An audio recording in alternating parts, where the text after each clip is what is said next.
మోడీకి అభిమానులుంటే ఆయనకు భక్తులుంటారు.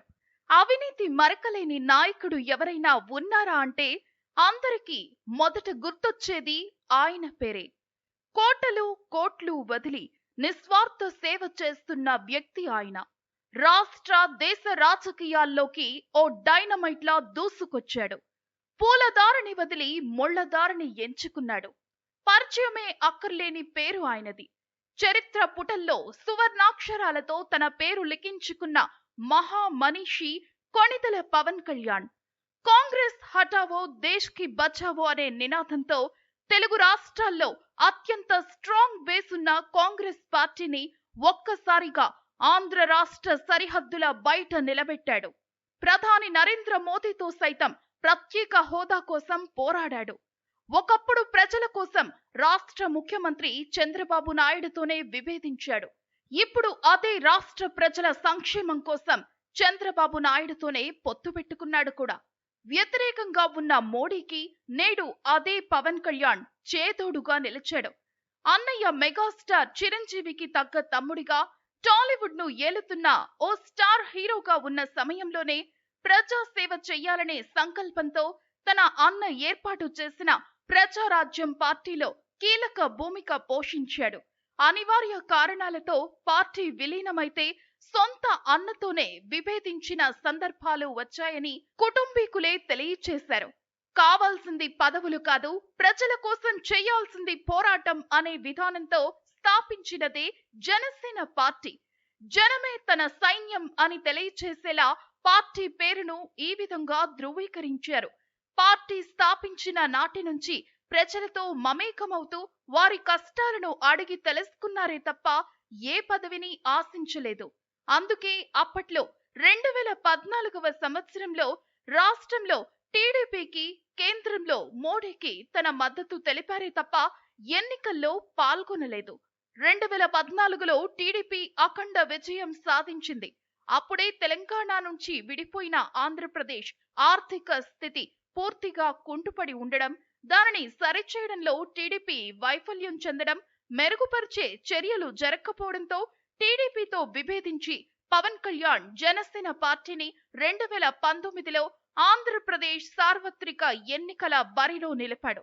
పోటీ చేసి ఓటు బ్యాంకు చీలడంతో అటు టీడీపీకి ఇటు జనసేనకు కాకుండా ఒక్క ఛాన్స్ అంటూ అప్పట్లో విపరీతంగా ఊదరగొట్టిన వైఎస్ జగన్మోహన్ రెడ్డికి రాష్ట్ర ప్రజలు అవకాశమిచ్చారు. కేవలం ఒకే ఒక్క సీటు జనసేన పార్టీకి వచ్చిన పవన్ కళ్యాణ్ కృంగిపోలేదు. తన కార్యాచరణను మరింత మెరుగుపరుచుకున్నారు. నీపై విసిరిన రాళ్లతో ఇల్లు కట్టు అనే విధంగా పవన్ కళ్యాణ్ ని, తన భార్య పిల్లలను, తల్లిని అనరాని, చెప్పలేని, వినడానికే జుగుప్సాకరమైన బూతులతో రెచ్చిపోయిన కొందరికి మౌనాన్నే ఆయుధంగా మలచి విజయానికి బాట వేసిన నిరంతర శ్రామికుడు పవన్ కళ్యాణ్. పార్టీ స్థాపించిన నాటి నుంచి నేటి వరకు పార్టీలో భాగమైన వీర మహిళలకు కూడా పట్టం కట్టారు. యువతలో చైతన్యం తేవడంలోనే కాదు, విమెన్ ఎంపవర్మెంట్ లోనూ వారిని ఉత్తమ స్థాయిలో నిలపడానికి ఎందరినో మోటివేట్ చేశారు. తెలుగు రాష్ట్రాల్లో ఏ విపత్తు సంభవించినా మొదటిగా సాయం చేయడానికి ముందుకు వచ్చే దానకర్ణుడు పవన్ కళ్యాణ్. పార్టీ పరమైన విభేదాలు ఉన్నప్పటికీ టీడీపీతో కలిసి పోటీ చేయనున్నట్లు సంచలన ప్రకటన చేశారు. ఈ నిర్ణయంపై కాపు సామాజిక వర్గం పూర్తిగా వ్యతిరేకత వ్యక్తం చేశారు. అయినా తనకు రాష్ట్ర ప్రజల సంక్షేమం, ఆంధ్రప్రదేశ్ భవిష్యత్తు మాత్రమే ముఖ్యమని రాష్ట్రంలో one of the highest vote bank అయినటువంటి కాపు ఓట్లను కూడా లెక్క చేయనేలేదు. ఆ తర్వాత పవన్ కళ్యాణ్ ఏ పరిస్థితిలో ఈ నిర్ణయం తీసుకున్నారో నిరాశ చెందిన అభిమానులు, జనసేన పార్టీ నేతలు, కాపు సామాజిక వర్గం అర్థం చేసుకొని తోడుగా నిలిచారు.